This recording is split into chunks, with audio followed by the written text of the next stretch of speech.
President, when you said if they do it, they get obliterated. Just to be clear, you're talking about if Iran made an attempt on your life.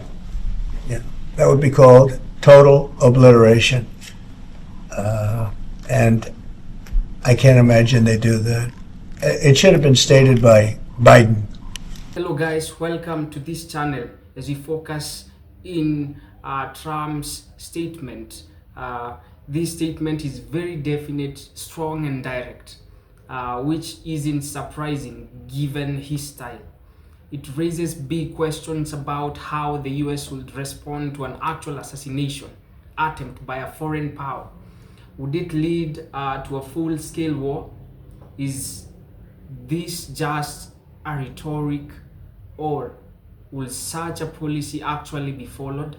Let's get into it and hear what Trump had to say about this, and also be engaged in the comment section. Tell me what you think about the same statement.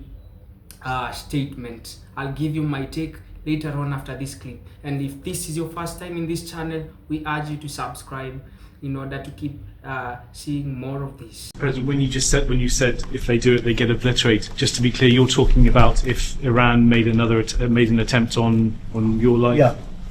Yeah, that would be called total obliteration, and I can't imagine they do that. It should have been stated by Biden, but he didn't state it because he had no clue.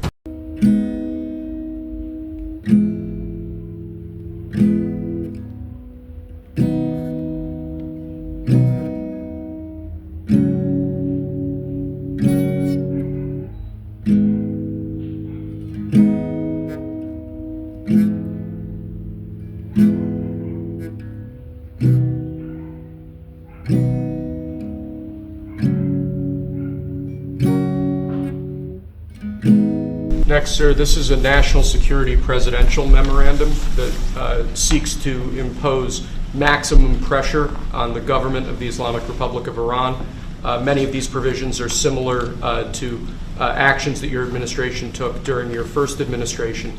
The basic idea here is to have every department and agency, or many departments and agencies in your government attempt to sanction and control Iranian activities, particularly relating to the Iranian nuclear program and the Iranian export of terrorism through support of various proxy groups abroad.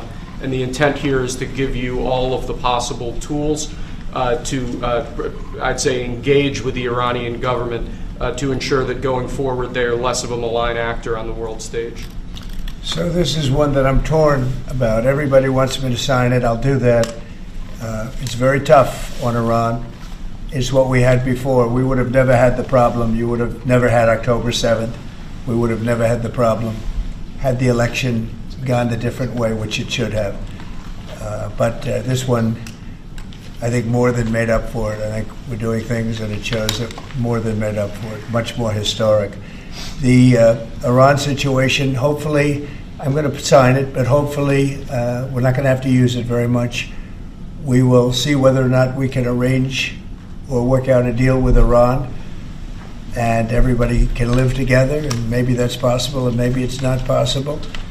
So I'm signing this, and I'm unhappy to do it, but I really have not so much choice because we have to be strong and firm, and I hope that it's not going to have to be used in any great measure at all. It'd be great if we could have a Middle East and maybe a world at total peace. Right now you don't have that. When I left, you had peace all over the world, and now you have the world is blowing up. As you know, Bibi is coming in to see me later. Others are coming in to see me. We'll see what we can do. But I'm signing this, and hopefully it will be a document which won't be very important, will hardly have to be used. So what kind of deal would you be prepared to make? Well, we're going to see. I mean, we're going to see. They cannot have a nuclear weapon. With me, it's very simple. Iran cannot have a nuclear weapon. We don't want to be tough on Iran. We don't want to be tough on anybody, but they just can't have a nuclear weapon. Mr. President, are you going to engage in conversations with your counterpart in Iran? I would. Do you want to block the sale of Iranian oil to other nations? Well, we have the right to do that, and that's what I did before, and they had no money. They wouldn't have had the money for Hamas or Hezbollah and anybody else. And why say that you're unhappy to sign it if it's Iran and their proxies who have threatened to retaliate against you and your team by killing you guys for taking out Soleimani. Well, they haven't done that, and that would be a terrible thing for them to do. Not because of me. If they did that, they would be obliterated. That would be the end. I've left instructions. If they do it, they get obliterated. There won't be anything left. And they shouldn't be able to do it. And Biden should have said that, but he never did. I don't know why. Lack of intelligence, perhaps. But he never said it. If that happens to a leader, or close to a leader, frankly, if you had other people involved also, you would call for total obliteration of a state that did it. That would include Iran. So I'm signing this, and it's a very powerful document, but hopefully we're not going to have to.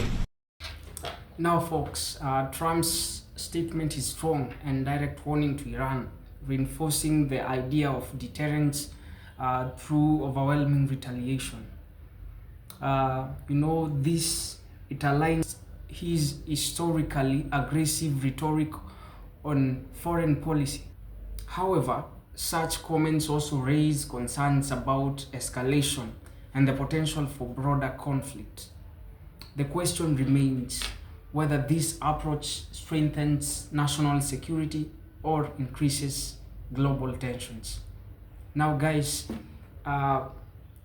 keep on sharing your views concerning the same statement in the comment section. And if this is your first time in this channel, we urge you to support us by subscribing and also ring that notification bell in order to see more of this. Goodbye.